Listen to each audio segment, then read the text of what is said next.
Today's episode is sponsored by Squarespace, the all-in-one platform to build a beautiful online presence. Get 10% off your first purchase with the offer code DESIGNDOC.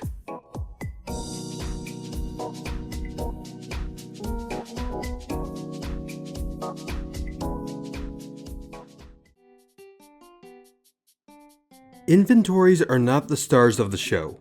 No game is centered around how their inventory works. Except maybe this one. Or this one. Or this one. Okay, fine. Sometimes they're the stars, but not often. Even so, that doesn't mean an inventory should be an afterthought. A bad one can severely tarnish a game, and a great one can become a highlight all its own. There's a whole field of study dedicated to the little details that make good menus. User experience, or UX. UX is closely related to UI, but it's not the same thing. UX takes into account the mechanics of how a person interacts with the interface, how it feels to navigate menus, how easy they are to understand. You can think of UX as being about the experience of using the UI. Inventories are just specialized menus, so the principles that apply to UX design usually help make better inventories too. I could go on for a long time about UX design, but for today, let's start with a quick tour of a few examples of inventories and how their UX evolved over time. Then we'll talk about a couple UX guidelines that aren't too complicated, but do a lot of the heavy lifting to make inventories feel better. Inventories are all about items, holding them, interacting with them, combining them, anything that has to do with items. But there are lots of different styles of inventories, each tailored for the different ways each game handles items. To understand how inventories have developed, we have to go back, way back.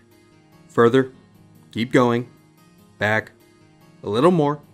Wait, stop. Well, we can't go back to Pong, so let's start the tour here. Okay, first up, Zork. Not the first game with an inventory, but boy is it basic. Type in the word inventory to see what you've got. Zork keeps track of all the stuff you've picked up and shoves it into a text list. The items you're grabbing are mostly specialized one-off things used to solve a particular problem at a particular stage of the game. The inventory's aesthetics are minimalistic to a fault. I mean, it's just text. What you see is what you get. Zork's inventory did do its job to make it feel like your character was progressing through the game's world, keeping track of the little mementos from the places you've already visited. It's not much, but hey, we're talking about 1980. Having an inventory at all is an accomplishment. There was plenty of room to improve, with visuals. Fast forward a bit, here's some visuals. Final Fantasy. Final Fantasy's inventory keeps a running tally of all of your items, and lets you gather as much stuff as you can find and buy in shops. Its inventory is just a big ledger of junk that you've hoarded over the course of the game. Anything you found, you've got it, forever. The aesthetics were still very minimal. Some of the later games added some icons, but it mostly looks just like a big spreadsheet full of entries and amounts. Since each item in the game didn't hold that much unique value, lumping all of them together in an entry in the spreadsheet was easy to understand, and worked fine. Keep going. Point-and-click adventure games. This is not far off from the Zork inventory, but with sprites this time. Some of the earlier adventure games just had sprites on a grid in a box. Later games would start theming the inventory itself with some appropriate skeuomorphism. Now it might feel like looking at the dashboard of a car, or a chemistry set holding each of your key items in its proper place. The new detailed sprites emphasized that each item you collected was unique. The visual component of the inventory let designers use those sprites for new types of puzzles and dialogue. Visual puns. Okay, let's see. Door ajar. Take the door ajar? Wait, what? The door wasn't ajar, the door was Oh my god, are you serious? It's more immersive in a game like Monkey Island if you can actually see the item you needed to use in a specific situation. It's more fun this way than if it were a Final Fantasy style spreadsheet of items, with just a text entry for the same object. Around the same time, early FPS games were experimenting on how to adapt the inventory to a faster paced genre of game. The original Doom used a hotkey system that allows you to quickly swap between your weapons. Instead of having to dive into a separate screen to tinker with your loadout, all of your collected weapons were just a single key press away. For fast-paced action games, Doom's hotkey weapon switching fit perfectly. Just a bit later, we get some immersive RPGs like the Elder Scrolls series. They were combining their inventories with other gameplay systems to make the game feel more grounded. Item weights were a thing even back in Elder Scrolls Arena, the first game in the series, and the system continues through Skyrim today. The encumbrance system lets you carry whatever you want until you get close to or pass a weight limit. Now you don't have to think about how your character was holding 99 swords in his backpack. The system models reality more closely, which contributes to the game's immersiveness. It's a little risky though. Just like how the uncanny valley affects realistic animations, an inventory that attempts to model realism can break your suspension of disbelief if you can cheese the game into letting you carry, say, only 100 paper clips, or that you become immobile all of a sudden if you carry just 1 more pound of items. Over time, other genres built their inventories to work thematically with the rest of the game. Survival horror games are in part about resource management. Their inventories are built to support managing a limited set of items. Think the attaché case in Resident Evil 4. Survival horror games often had inventories with skeuomorphic aesthetics, but the aesthetics help players better understand a gameplay hook. Its look says that this inventory has a limited space with specific rules. In RE4, you have to Tetris around your items to fit in the pack. Big items take up more physical space, and everything you need to survive has to fit somehow in the room you have. The aesthetic of the attaché case helps drive home that there isn't a bottomless pack to use. As you get closer to the modern day, you'll start seeing a lot of games that add new fun gameplay systems to their inventories. Take Moonlighter's item curses. In Moonlighter, items can be cursed, which means they change the properties of the items located nearby. The curses can be positive or negative, and figuring out how to best arrange your pack to get big ticket items out of the dungeon without losing them to a curse becomes a little puzzle in itself, and a big part of the strategy of the game. The games with the most effective inventories use them to help drive home some other aspect that the game is trying to emphasize. They work with the other game systems to amplify the same message. Are the items meant to be a precious limited resource that you'll only use when absolutely necessary? Then maybe a survival horror-like inventory with limited space and a matching aesthetic would work well. What if you're making a sprawling RPG with a crafting system that rewards you for diligently exploring the world and picking up every glowing orb you come across? It would pair well with an inventory designed to hold a ton of items, with no strict limits and with good sorting options to help keep track of everything.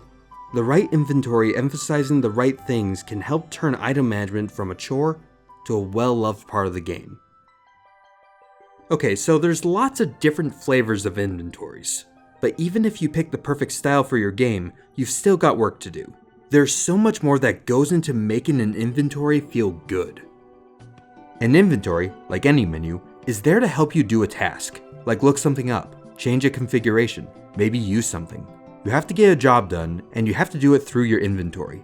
And the faster you can finish a job, the better. In a perfect world, you design a menu to make every task take as little time as possible. But if that's too complicated, you can do a lot of good by making the most common tasks quick to do. If you bury commonly used items deep in an inventory, it will feel clunkier. It seems like a no-brainer, but tailoring a game's inventory around its most common tasks isn't always obvious. Lots of otherwise great high-profile games mess it up all the time. The Zelda games have gone both ways on this, and have fixed some of the problems in remakes. Take the Iron Boots in Ocarina of Time. People bring up the infamous Water Temple pretty often as a lowlight in the N64 version of the game. Its dungeon layout can be monotonous and confusing for new players, but the game's inventory design compounds the problem. To navigate the dungeon, you have to change the water level and walk through flooded corridors. To sink to the bottom of the water, you need to put on the Iron Boots. Unlike most other key items, the game classified the Iron Boots as equipment instead of an item like your bow or bombs. This meant that you couldn't hotkey the boots to the C buttons.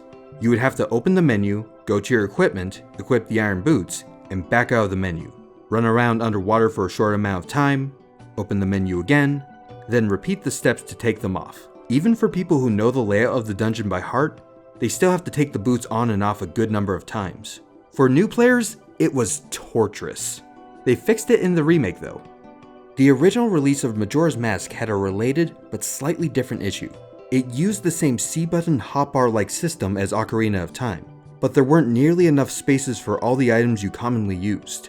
All the normal Zelda gear, bows, bombs, bottles, and so on, plus dozens of new masks, all had to share space in the same 3 C button slots. You swapped between masks all the time too, you couldn't just ignore them. The more time you spend swapping items in the hotbar, the less time you save by having the hotbar at all. If you could just add more hotbar slots, it would cut way down on the amount of time you have to fiddle with the hotbar. Unfortunately, you're stuck with the N64 controller layout, so there's not much more that could be done. Or was there? We'll get back to this in a minute. Luckily, the Wind Waker port on the Wii U had a secret weapon. For Wii U ports, each developer had to somehow try to use this big new screen on the controller. If they didn't have any better ideas, they usually defaulted to making it an inventory screen. It sounds like a clunky fix, but it's actually not a bad idea. An always available inventory screen means one less step every time you use it. You never have to open it up yourself. Plus, the screen is touch sensitive and let users tap and drag items around directly instead of using the analog stick and moving a cursor. The dedicated inventory screen streamlined lots of actions. It's maybe a little wasteful to use an entire screen on just the inventory, but at least it did improve the game's UX. And they barely had to change the look or feel of the old game's inventory. At least it wasn't as wasteful as the Mario Kart horn. Heck! Wind Waker's port had a little more custom work done to smooth out some of the rough edges of the original game's inventory. Context-specific items like the sail were moved out of the menu. It made the sailing, one of the more tedious parts of the original game, a lot more bearable. The port also automatically adapted its D-pad depending on context. Before, you had to set the grappling hook and bombs onto hotkeys yourself to use the scavenger arm and cannon in the boat. In the port, the game just moves those context-sensitive actions onto the D-pad whenever you set sail. The Zelda 3DS and Wii U ports did a pretty good job at streamlining their menu UX, but not every game gets the same opportunity. That second screen only exists on a few systems, so if you don't have a whole second screen to leverage, and your controller only has a small number of buttons to use, what else can you do to make it easier to access your inventory? Try a quick wheel. Quick wheels are an ingenious way to use the precision of the analog stick to squeeze out more quick access item slots. Instead of using a button as a hotkey directly, the button opens the quick wheel menu. You then use the analog stick to pick from a bunch of slots around its circumference. You can comfortably fit 8 slots around the edge, and you can expand that more by using another button to access different items. You could also just divide up the wheel into smaller pieces if you want. With the extra slots, you can get at more items faster. Plus, you don't have to swap around what's available on the wheel nearly as often. The number of times you need to dive into the menu plummets. Problem solved. Quick wheels make your UI feel much snappier, but they also reveal a new problem that applies to all menus, not just quick wheels. Games are a window into a created, simulated world. Inventories are a bridge into that world, but they aren't necessarily a part of it literally. They could be, but that's up to you. It's a UX problem unique to games. So what do you want the world to do while you're looking into your inventory? Stop? Slow down? Keep going? There's no right answer. Each choice has trade-offs. Games like the Dark Souls series and Zombie U don't stop for nothing. Your inventory is a part of the world. While you're tinkering in your backpack, a zombie can gnaw your arm off, or you can get backstabbed. It can be more immersive since it feels more realistic for the world to keep ticking along while you're looking for healing items. It encourages players to be aware of their surroundings and to pick a safe place to dig into the inventory. For designers, it also makes it extremely critical to design your inventory to be as clean as possible. Fighting through an inefficient menu while you're slowly dying is a joy killer. Doom 2016 slows down time while you mess with its weapon quick wheel. Doom is a game with very fast, flowing combat, where you're always swapping weapons to fit with the situation and the types of enemies you find. Sometimes it's too fast and too varied for even a normal quick wheel to keep up. To help fix this, they let you tap the quick wheel button to switch to your last weapon used. It makes the single most common action the quickest it can be, and keeps fights flowing. Both are great goals for any UX designer.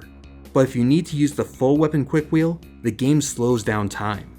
It gives the player a moment to think about the situation and what they should do next when the player's usual weapon combo won't do.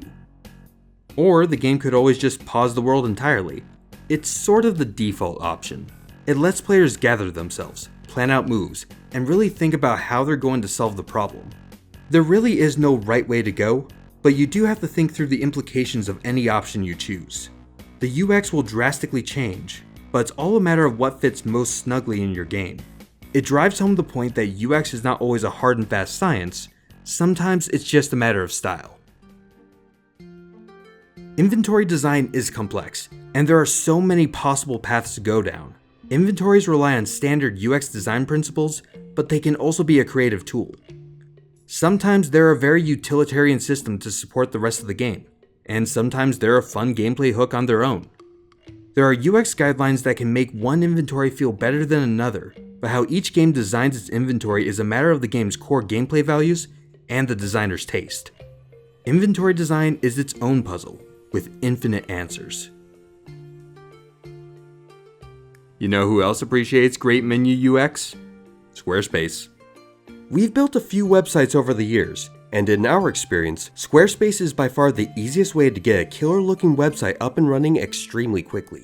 They're a one-stop shop with domain registration, easy drag-and-drop tools, no plugins necessary, and great traffic monitoring tools so you can watch all those sweet page views roll in. Go to squarespace.com for a free trial, and when you're ready to launch, head to squarespace.com/designdoc and use offer code DESIGNDOC to save 10% off of your first purchase of a website or domain.